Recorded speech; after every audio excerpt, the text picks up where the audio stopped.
लो जी आलू तैयार हो गए ने हुण पुट्टन वास्ते। सुबह पिछे बड़े ने यार पिछे यार एक और यार पा के ना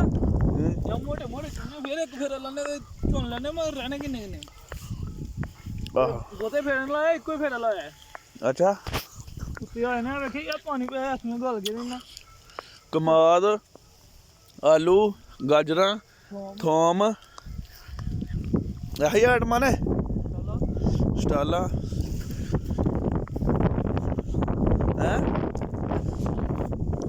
यार थोम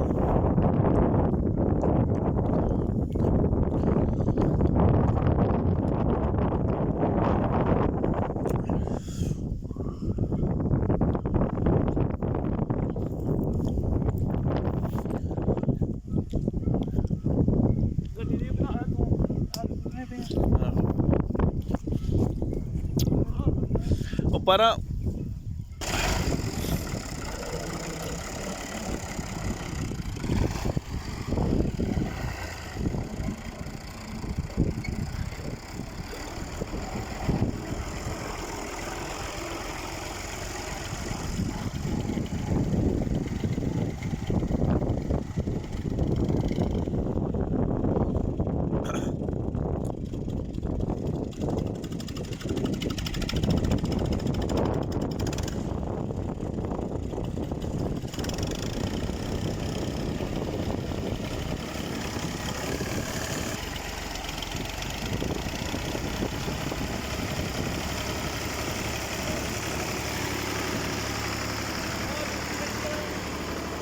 आलू देखो जी पिछे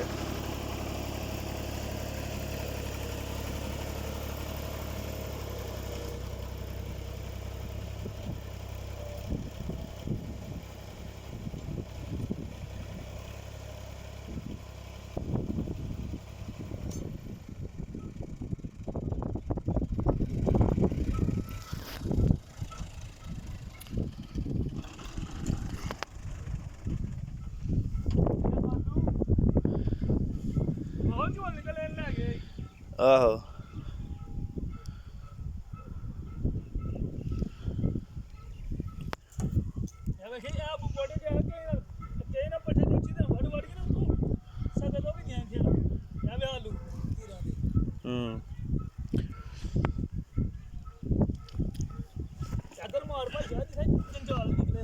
किधर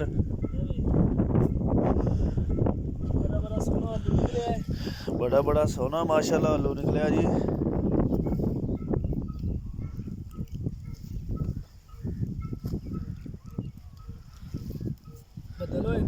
बदल होया दा शाम दा टाइम है 5:30-6 दा आहो बारिश पै गई तो बाद आलू बेकार हो जाने ने फिर पुट्टे नहीं जाने आख्या चलो टाइम नाल अज डब्बा भर के उबालने भुनांगे बह के खावांगे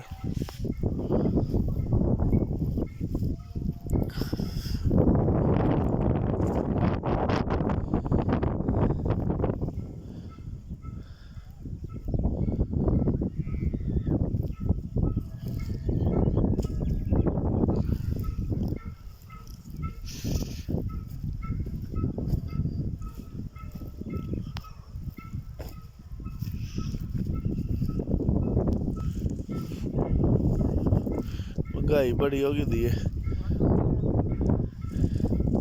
सेबू दिला रही 500 रुपये